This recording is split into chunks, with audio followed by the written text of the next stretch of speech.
To the secret lab! Today's pile of cards comes from a couple places. Firstly, it's the two colors I haven't covered with a deck yet, Amber and Steel, and secondly, with the reveal of Goofy Musketeer, there's been a fair bit of buzz around a Musketeer tribal deck in these colors, and folks have been experimenting. I think I've got a different take, at least I haven't seen anyone else try it yet, so here goes. The premise is value, getting the most out of your characters. Often in Lorcana, the board goes through several waves of ecological succession. 1-drops are challenged by 2-drops, which are challenged by 3-drops, and so on. It's a little difficult to get more than 2 or 3 characters on the board at a time, unless you're specifically running a swarm deck, as they naturally get whittled down turn by turn through damage. So in this deck, I want to try to keep my characters alive as long as I can. So into this deck, we're putting everything that says remove damage, everything that says gets minus strength, and everything that says bodyguard. In addition, we'll run the usual steel damage package, a couple draw tools, lantern for some ramp, Hades, Lord of the Underworld to get back our characters, and round it out with fellows with bigger butts. Notice that the highest lore character here is Mickey.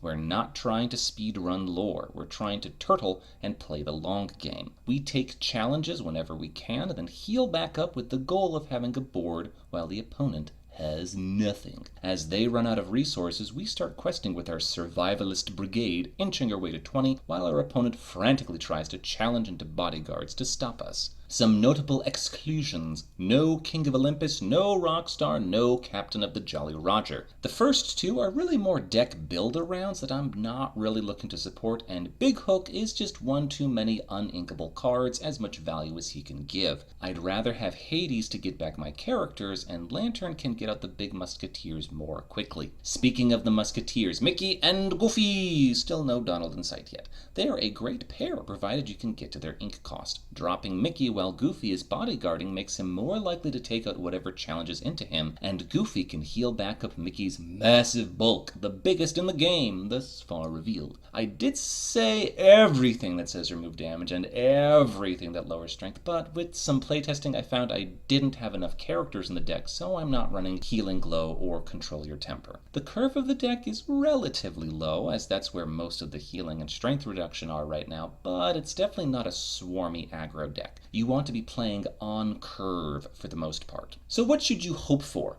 Ideally, you want Hook if you're going first, or Fire the Cannons if you're going second for your first turn, and you want to then play Mini or Lantern, then Hercules or Smash. You honestly don't need to ink too much, as the Lanterns can help you get the Musketeers and Cerberus out without needing to sacrifice anything crucial to the inkwell. However, once your hand empties out, if you have Beast's Mirror, you'll probably want to ink opportunistically to keep drawing. For me, the surprising stars of this deck have been Dinglehopper and Cerberus. When I first saw it, I honestly thought Fashion Fork was a joke, only 1 health, but if you can get out 2 or 3, you can heal most stuff back up to full after a challenge, which makes it harder for your opponents to counterattack effectively. And Cerberus is such a good boy! His massive bulk lets him take out basically anything other than the highest ink stuff and survive, and if you heal him back up, he can absolutely go the distance! The one weakness here is there's nothing in the deck that naturally has evasive, so you'll be fully reliant on Fire the Cannons and Smash to deal with those, or else quest pressure to force them to challenge into you. If evasives end up being a problem, maybe sub out Cerberus for Simba Returned King. Beast Hard-Headed is a deck tech card. Right now there aren't too many items floating around, but if they start seeming like an issue, I think it'd be okay dropping 1 copy each of the Musketeers to run 2 Beasts. Will healing value mid-range perform well in this primordial meta? Keep an eye out for the gameplay video to follow at